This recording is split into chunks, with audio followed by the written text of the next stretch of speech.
Good morning बच्चों, कैसे हो। वाणिज्य की इस कक्षा में आपका स्वागत है, अभिनंदन है। बच्चों, हम आज सहकारी समितियों के प्रकार का अध्ययन करेंगे। इसमें सबसे पहली जो समिति है वो उपभोक्ता सहकारी समिति है। उपभोक्ता के हितों की रक्षा के लिए इस समिति का गठन किया जाता है। इसके सदस्य वे उपभोक्ता होते हैं जो बढ़िया गुणवत्ता वाली वस्तुएं उचित मूल्य पर प्राप्त करना चाहते हैं। इसका उद्देश्य ये है कि मध्यस्थों को समाप्त किया जाता है। मध्यस्थ कौन होते हैं? थोक व्यापारी और फुटकर व्यापारी। तो इनको जो अनावश्यक लाभ मिलता है उस लाभ को हटा करके उसका सीधा सीधा लाभ उपभोक्ताओं को देने के उद्देश्य से ही इसकी व्यवस्था की जाती है। यदि इसके अंतर्गत लाभ होता है तो वह भी सदस्यों में विभाजित हो जाता है। इसके बाद दूसरी जो समिति है वो उत्पादक सहकारी समिति है। इन समितियों की स्थापना छोटे उत्पादकों के हितों की रक्षा के लिए की जाती है। इसके सदस्य वे उत्पादक होते हैं जो उपभोक्ताओं की मांग को पूरा करने के लिए वस्तुओं के उत्पादन हेतु आगत जुटाते हैं, अर्थात धन की व्यवस्था करते हैं। समिति का उद्देश्य बड़े पूंजीपतियों के विरुद्ध खड़े होना तथा छोटे उत्पादकों की सौदा करने की शक्ति को बढ़ाना है। इसके अंतर्गत भी वही बात आती है कि सदस्यों द्वारा उसके उत्पादित अथवा विक्रय किए गए माल के आधार पर इनको बांटा जाता है। तीसरी जो समिति है वो विपणन सहकारी समिति है।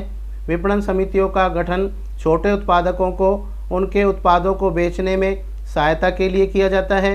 इसके सदस्य वे उत्पादक होते हैं जो अपने उत्पादों को उचित मूल्य वसूलना चाहते हैं। समिति का लक्ष्य मध्यस्थों को समाप्त करना होता है। यहाँ भी यही है कि जो छोटे और लघु एवं कुटीर उद्योग वाले हैं, ऐसे उत्पादक जो होते हैं वो अपने विपणन के द्वारा वस्तुओं और सेवाओं का निर्माण करते हैं और उसके पश्चात उनका विक्रय करते हैं। तो इस तरीके की ये समिति होती है। इसके अंदर प्रत्येक सदस्य के उत्पाद को एकत्रित किया जाता है। सर्वोत्तम मूल्य पर बेचने के लिए परिवहन की, भंडारण की, पैकेजिंग की व्यवस्था की जाती है। इसके बाद किसान सहकारी समितियां आती हैं। अब किसान सहकारी समितियां इस प्रकार की समितियां होती हैं जो किसानों के उचित मूल्य पर जो आगत है उसको उपलब्ध कराकर उनके हितों की रक्षा के लिए की जाती है। इसके सदस्य वे किसान होते हैं जो मिलकर कृषि कार्यों को करना चाहते हैं। समिति का उद्देश्य बड़े पैमाने पर कृषि का लाभ उठाना एवं उत्पादकता को बढ़ाना। ऐसी समितियां फसलों के उगाने के लिए अच्छी गुणवत्ता वाले बीज, खाद, मशीनरी एवं अन्य आधुनिक तकनीकी उपलब्ध कराती है।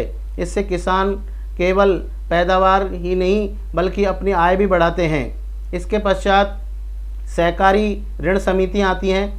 सहकारी ऋण समितियों की स्थापना सदस्यों को आसान शर्तों पर सरलता से कर्ज उपलब्ध कराने के लिए, अर्थात ऋण उपलब्ध कराने के लिए की जाती है। इसके सदस्य वे व्यक्ति होते हैं जो ऋण के रूप में वित्तीय सहायता चाहते हैं। ऐसी समितियों का लक्ष्य सदस्यों को साहूकार के शोषण से संरक्षण प्रदान करना होता है, क्योंकि साहूकार जो ऋण देते हैं उनकी ब्याज की दर ऊंची होती है और वो उनका शोषण भी करते हैं। तो उनको शोषण से मुक्त करने के लिए ही इस प्रकार की समिति बनाई जाती है।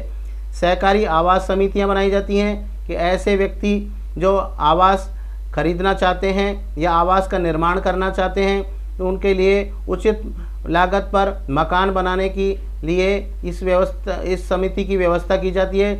इसके सदस्य वे व्यक्ति होते हैं जो उचित मूल्य पर रहने का स्थान प्राप्त करने के इच्छुक हैं। इनका उद्देश्य सदस्यों की आवासीय समस्याओं का समाधान करना है और इसके लिए वह मकान बनाती है तथा किस्तों में भुगतान की सुविधा भी देती है।